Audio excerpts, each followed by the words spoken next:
मिट्टी की ऊर्जा को ना तो उत्पन्न किया जा सकता है और ना ही नष्ट किया जा सकता है, केवल एक रूप से दूसरे रूप में परिवर्तित किया जा सकता है।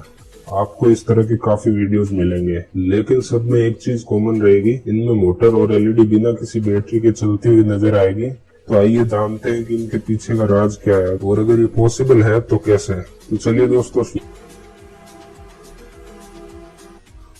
इस तरह के वीडियोस में दो मोटर्स काम में लेते हैं, जिनमें उनकी शाफ्ट आपस में किसी न किसी तरह से कनेक्ट कर दी जाती है।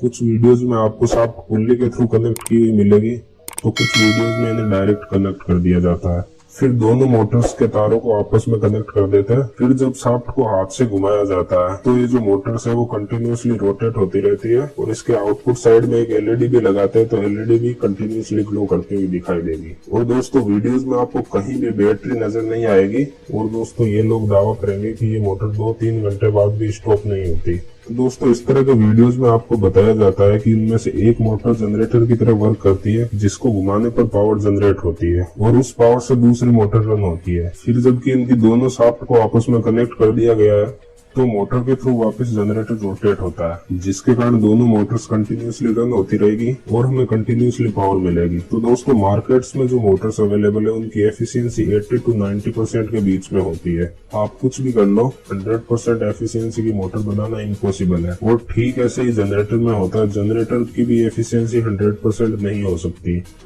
अब सपोज करो कि आपके पास दो डीसी मोटर है और दोनों की एफिशिएंसी 90% है और आप फ्री एनर्जी का प्रोजेक्ट बनाना चाह रहे हो। तो सपोज आप जब धक्का देते हो तो जनरेटर के थ्रू 100 वाट की पावर जनरेट होती है और इस 100 वाट पावर से मोटर रन होती है। तो जैसा कि मैंने पहले बताया था कि इनकी एफिशिएंसी 90% होती है, तो आउटपुट में हमें जो मैकेनिकल एनर्जी मिलेगी वो 90% ही होगी। फिर जब इस 90% एनर्जी को जनरेटर वापस इलेक्ट्रिकल एनर्जी में कन्वर्ट करेगा, तो आउटपुट में हमें 90 की 90% एनर्जी मिलेगी, मतलब कि 81 वाट पावर मिलेगी। तो दोस्तों, ये साइकिल कुछ इस तरह से घूमता रहेगा और दोस्तों फाइनली कुछ ऐसा होगा कि ये पावर 0 हो जाएगी और मोटर स्टॉप हो जाएगी। और दोस्तों, ये साइकिल इतना जल्दी कंप्लीट होता है कि इसमें कुछ मिली सेकेंड ही लगते हैं। ऐसा नहीं है कि आप धक्का देने के बाद भी 2-3 मिनट तक इसको रोटेट होता हुआ देख पाओगे, ये कुछ मिली सेकेंड में ही हो जाएगा, जिसका मतलब है कि आपको फील भी नहीं होगा कि ये मोटर रोटेट हो रही है। तो दोस्तों, अब अगर आप सोच ले कि हम ऐसी मोटर्स बना ले जिनकी 100% एफिशिएंसी हो,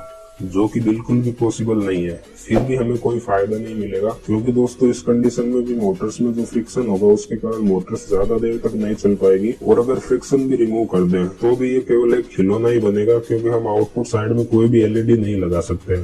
और अगर मान लो कि हमने 1 वाट की एलईडी लगाई, तो हर एक साइकिल में उसमें से 1 वाट कट होता रहेगा और फाइनली मोटर्स रुक जाएगी। अब आप पूछोगे कि इन वीडियोस में कैसे हो रहा है, क्योंकि यहाँ तो हमें कोई बैटरी नजर नहीं आ रही। तो दोस्तों, इन वीडियोस में एक मोटर का आर्मेचर रिमूव करके उसके अंदर बैटरी फिट कर देते हैं। और दोस्तों, अगर आप वीडियोस को ध्यान से देखोगे तो आपको कुछ न कुछ मिट्टी की ऊर्जा को ना तो उत्पन्न किया जा सकता है और ना ही नष्ट किया जा सकता है, केवल एक रूप से दूसरे रूप में परिवर्तित किया जा सकता है।